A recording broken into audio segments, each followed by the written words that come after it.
hakuna mbunge ambaye katika matatizo yanayofika kwenye ofisi yake matatizo ya mirathi hayapo. Sasa mimi nadhani tumeona hapa kwamba talaka sasa zimefikia 16%. Hilo ni tatizo. Lakini hivi vitu vinaenda kwa pamoja. 116% kwenye eneo la talaka, maanake kuna tatizo tayari kwenye hii taasisi ya ndoa. Na ninajua kuanzia kwenye ngazi za maendeleo ya jamii au ustawi wa jamii, focus kubwa sio kuachanisha watu, lakini ni kutatua changamoto ambazo wanazo. Sasa kwa hizi 1% tunazokwenda nazo, moja, tunakwenda kutengeneza taifa la watu ambao, haswa wale watoto, tuache hao ambao wameachana, haswa wale watoto ambao wanaachwa hapo katikati, wanakuwa tayari wanapata shida kubwa sana ya malezi, haswa kwenye malezi haya ya kawaida ya kifamilia. Sasa tuangalie namna ambavyo katika mifumo yetu ni namna gani zaidi tunaweza kupata usuluhishi badala ya kwenda kwenye kuachanisha hawa watu kwa maslahi makubwa ya wale watoto. Lakini zaidi ikibidi lazima watu waachane, basi ni namna gani watashiriki kwa ulazima kuwalea wale watoto pamoja. Wenzetu kwenye nchi zinazoendelea ni kawaida kabisa, watu wanaachana lakini malezi ya watoto wanashare.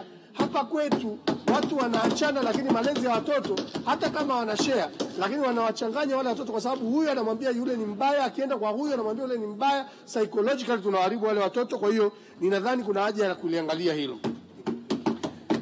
Mheshimiwa Mwenyekiti, kwenye wosia, nirudi hapo kwenye wosia.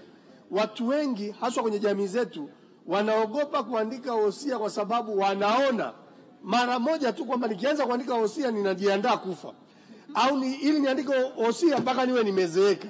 Sasa badala ya kwenda kwenye wosia moja kwa moja, mimi nilikuwa nadhani ni vizuri katika kila kitu ambacho watu wanamiliki kuwe kuna kama inavyokuwa kwenye benki kuna next of kin, waandike. Kama ni kwenye ardhi au ameandika pale hati ya ardhi, kama ni wazazi waende wakubaliane mume na mke kwamba next of kin wa hii ardhi yetu tukiwa hatupo ni nani. Kama wana watoto, automatically haki ya watoto ilindwe, wale ambao ni chini ya miaka 18. Lakini kama ni zaidi ya miaka 18, wawe na nafasi ya kuandika na wewe wana review, kama tunavyofanya kwenye kulipa land rent.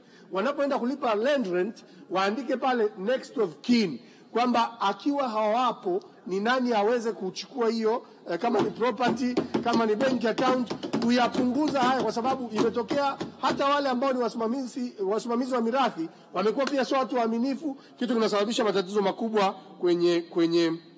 kwenye jamii. Mheshimiwa Mwenyekiti, nienda kwenye eneo ambalo nimeona tunakazania sana kuwa na sheria ambazo zitawabana watu wa shisha, watu wa betting. Sasa mimi nadhani hapo kuna maeneo mawili ya kuongezea. Pamoja na shisha na betting, pombe kali zisizokuwa na viwango vinavyotakiwa. Ni vizuri hii trend ya shisha, actually shisha inaenda kwa watu wenye uwezo kidogo, wakishua ambao ni wachache. Lakini hizi pombe kali ambazo hazina viwango zinakwenda kwa wale watu wa chini kabisa ambao ni wengi. Kwa hiyo hizi sheria upgrade hiyo shisha, betting, lakini pombe kali zisizokuwa na viwango nayo tuangalie. Lakini kwa upande mwingine tunaangalia swala lingine ambalo kwetu linaweza kuwa na tija. Tunaangalia haya matatu niliyotaja kama masuala makubwa ambayo yana matatizo. Nilisema juzi, waendesha bodaboda na bajaji hawana leseni. Leseni ni chanzo cha mapato kwa serikali.